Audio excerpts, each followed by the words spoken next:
back to Life in the Wind. On this episode, we are installing a fancy network thingy that makes everything talk to each other.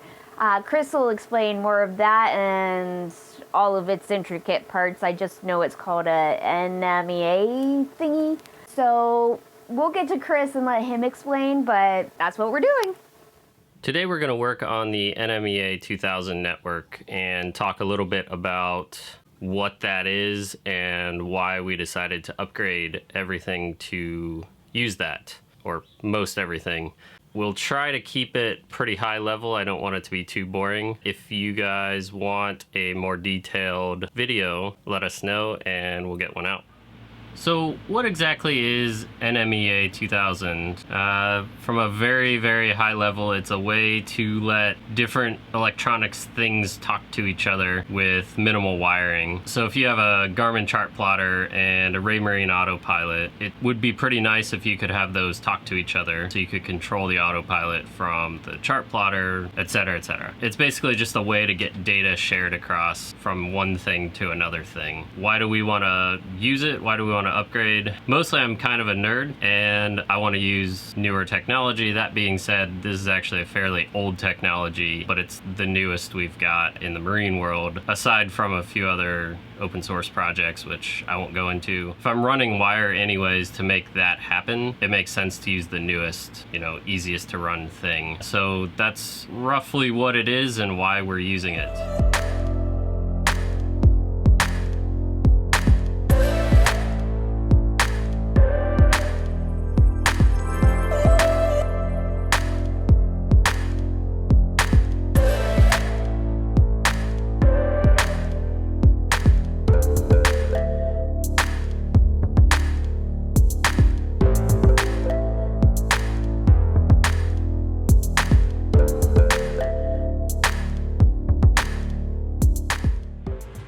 So I've done a bit more running of cables for the NMEA network since the last time you saw them. I wanted to go over what I have, what's changed, where I'm planning on running stuff next.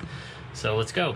In here, all these gray cables, they're for the network cables. So they're the drop cables. They go from the backbone to different devices. So we got one for one of the multifunctions, one for an autopilot, one's for a wind gauge. This one here actually feeds the other side of the cockpit, all of those instruments. And this one here feeds a multi-port adapter, which is basically like a fancy splitter that I'm going to install up here somewhere. And then down here, I've taken out the old inverter that we're going to replace, and we've pulled out the old inverter cable, and we're going to be running new ones through here. This blue one here is the backbone cable for the network. The yellow one is the 12-volt supply to the network. These two gray ones here feed the port and starboard side of the cockpit. So this blue one is the most recent one I've run. It was kind of a pain to try to film while I was doing it, so I just did it. I'll kind of show you. So it goes under there, runs this way, runs all the way up under the table, which I had to take off, and then it runs this way along the beam, and it terminates right around there. And there's going to be a drop cable that goes to the radio cabinet right over here. So in there's going to be another multi-port that's going to connect all the stuff together so I can get all of the data on the network. You realize that sounded pretty nerdy, but hey, what can I say? All right, now I'm gonna go up top. It's sunny today, so up here, what I had to do was this gray cable. We had actually ran a backbone cable through here, and then we kind of changed the network a little. So with the backbone cable, it can be as long as you want. So I had originally run it up here, all the way over, all the way up around, and then down here. So we decided not to do that because if we ever want to extend the network, extending the network from the backbone being over here, it's actually a huge pain in the butt. There's not a lot of space over here to run wires. So if we want to expand it in the future, keeping the drop cable down below is the best. What I had to do is run this gray cable underneath. The reason for that is because drop cables have a maximum distance of 20 feet, and that's 20 feet from backbone to any device. So if this cable is 19 feet and then it's 1 foot to the chart plotter, that's perfect. But if it's 1.5 feet, it will probably still function, but the specs are all very specific about the 20-foot rule. So I decided to run it this way to get a couple extra feet back because we were over the 20 feet before. So now it will work out all right. We're gonna have a multi-port installed back here behind this box, and chart plotters here, and then the GPS antenna comes from this one here. And this GPS antenna actually feeds the AIS system, which is down below. And that's not on the network because that antenna feeds the AIS directly. I finally got more cable ties so I can mount up all the cable that I've been running. I ran out of cable ties, I don't know, like 2 weeks ago, and I didn't go to the store until yesterday. I'm gonna go ahead and mount those up.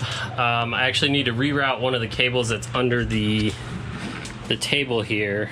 It goes behind there and comes out on this side, but what I want to do is actually put it on the other side of the beam. Let me see if I can show this a little better. Okay, so this cable here, this blue one comes out and it kind of is just sitting here because I decided I actually wanted to run it on the other side. I didn't have any cable ties yet, so it didn't really matter. So that beam goes all the way across the entire length, and so that wire I wanted on the other side. And the reason for that is because there's a lot of empty space under here that we're probably going to end up using for storage, or probably something like water pumps, or submersible water resistant type of electronics, not like a radio or anything.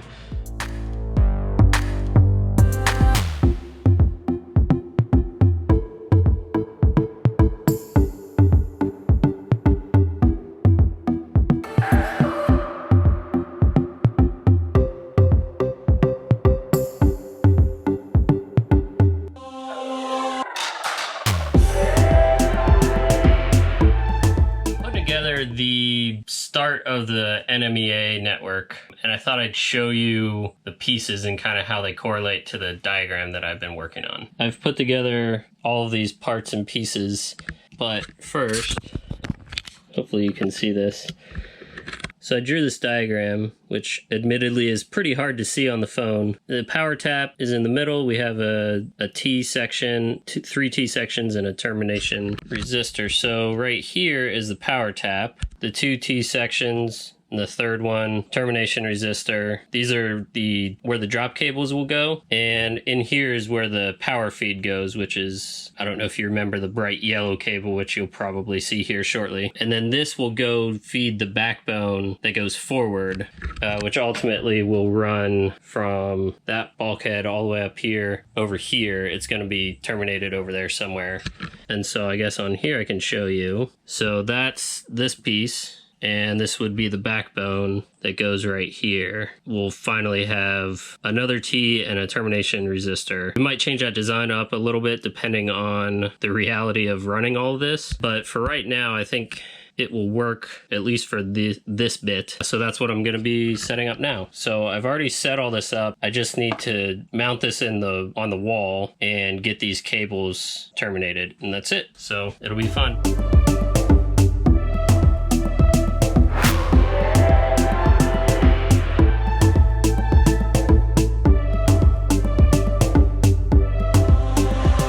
Okay, so I've mounted everything up in here. I was trying to decide how I want the cables, if I want them to come in this way, or if I want to have like this big loop thing. Kind of supposed to have a drip loop pretty much everywhere just in case, but we do kind of want to use this for storage, so we're gonna have a shelf here, and we'll probably end up having a little removable access panel or something to kind of protect all this. For right now, I've temporarily put a termination resistor here, and plugged in a cable for the Raymarine stuff because I want to test each one of the devices before my return window's up, because I've been screwed in the past. Warranties are usually pretty terrible, and it's always easier to just return the thing if it doesn't work and get a different one. So that's what I'm gonna do.